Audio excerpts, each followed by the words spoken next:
बिस्मिल्लाहिर्रहमानिर्रहीम। अस्सलाम वालेकुम व्यूवर्स, आप देख रहे हैं इस्लाम फेम चैनल। तो व्यूवर्स, आज हम बात करेंगे तकब्बुर के बारे में। तकब्बुर की तारीफ क्या है, तकब्बुर असल में क्या है, इसकी अलामात क्या हैं, इसकी वजूहात क्या हैं, और क्या ये तकब्बुर करना किसी के लिए सही है या नहीं, ये सिर्फ किसके लिए है। तो चलिए इसका आगाज करते हैं। व्यूवर्स, तकब्बुर की बात हम कर रहे हैं। तकब्बुर की तारीफ क्या है, असल में तकब्बुर है क्या। तकब्बुर वो बड़ाई है, यानी इंसान खुद को बड़ा समझे किसी से, लेकिन सिर्फ बड़ा समझना काफी नहीं है, बल्कि फिर इसके साथ दूसरों को हकीर भी समझे। इस एहसास के साथ खुद को बड़ा समझे कि दूसरे तमाम लोग उससे हकीर हैं, और इसके बारे में, इसके मामले में कोई भी सच्चाई और हक वो तस्लीम ना करे। अगर उसके सामने कोई हक आता भी है तो वो इसे झुटला दे। ये है तकब्बुर। अब तकब्बुर की अलामात क्या हैं? उसकी अलामात ये हैं कि जब इंसान खुद को बड़ा समझे तो वो दूसरों को नीचा दिखाने की कोशिश करता है। इसमें इंसान हर वक्त किसी दूसरे इंसान को खुद से कमतर समझता है, दूसरों को नीचा दिखाने की कोशिश करता है, और हक का भी इनकार करता है। और अगर कोई उसे उसकी अपनी गलती पर भी टोके या समझाए तो वो इसमें भी अपनी तौहीन समझता है।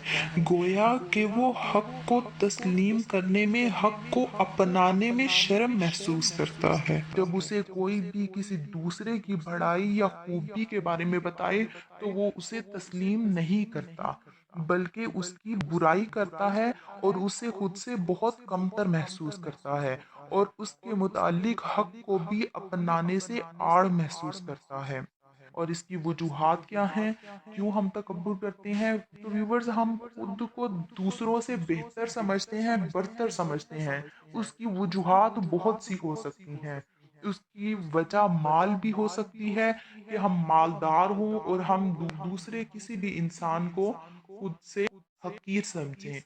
इसकी वजह इबादत भी हो सकती है कि हम खुद को बहुत ही ज़्यादा इबादत गुजार समझें, और ये जहानत की वजह से भी हो सकती है। कोई इंसान खुद को बहुत ज़्यादा ज़हीन समझे, ये ताकत की वजह से भी हो सकती है। कोई इंसान बहुत ज़्यादा खुद को ताकतवर समझे, वो कहे कि बस मैं ही मैं हूँ, कोई भी शख्स उसकी ताकत को नहीं पहुँच सकता। और ये रंग नस्ल किसी भी वजह से हो सकती है। खुद को बेहतर समझना किसी भी वजह से हो सकता है, और इसके चलते वो हक का भी इनकार करता है। अब आप इसकी मिसाल देखें कि जैसे शैतान ने तकब्बुर किया, उसने सिर्फ खुद को बड़ा नहीं समझा, बल्कि हजरत आदम अलैहिस्सलाम को हकीर भी समझा। जब अल्लाह ताला ने उसे हजरत आदम अलैहिस्सलाम को सजदा करने का हुक्म दिया तो उसने इनकार कर दिया, तो वो हक को भी उसने तस्लीम नहीं किया।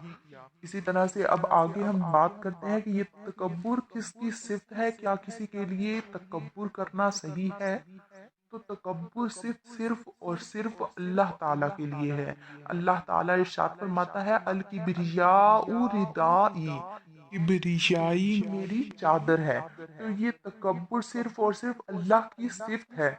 जैसे कि अल्लाह खालिक है, मालिक है, अल्लाह ताला मस्जूद है, अल्लाह ताला को सारे सजदा करते हैं, तो सजदा उसके अलावा और किसी को भी करना जायज़ नहीं है, बल्कि हराम है। करने वाला काफिर हो जाता है, वो शिर्क करता है, अल्लाह ताला के साथ किसी को शरीक ठहराता है। तो इसी तरह से तकब्बुर भी सिर्फ अल्लाह ताला की है, यानी अल्लाह ताला मुतकब्बिर है, तो ये किसी और के लिए करना जायज़ नहीं है। अल्लाह ताला फरमाता है कि जो मुझसे ये सिर्फ छीनेगा तो मैं उसको अजाब दूंगा। इतनी सख्त वईद है इस पर। इसीलिए अल्लाह ताला ने अपने बंदों को हुक्म दिया, वला तुसइर खद्दक लिन्नास। इसके अलावा और भी बहुत से मकामात पर अल्लाह ताला ने अपने बंदों को आजिज़ी इख्तियार करने का हुक्म दिया है। तो व्यूवर्स, आप खुद देखें ये किस कदर बुरी और ख़तरनाक चीज़ है, किस कदर वईद आई है इसके बारे में। और इसने शैतान यानी इबलीस को कहाँ से कहाँ तक पहुंचा दिया। इबलीस जो फरिश्तों का उस्ताद था, उसे भी अल्लाह ताला की बारगाह से निकाल दिया गया, सिर्फ और सिर्फ इसी तकब्बुर की वजह से। तो व्यूवर्स, आज सब अहद करें कि इस बुराई से सब बचेंगे। और अगर आपको इस वीडियो से ज़रा सा भी फ़ायदा हुआ हो तो इसे लाइक शेयर करें, इस चैनल को सब्सक्राइब करें। इसके साथ अल्लाह हाफिज़, मिलते हैं नेक्स्ट वीडियो में।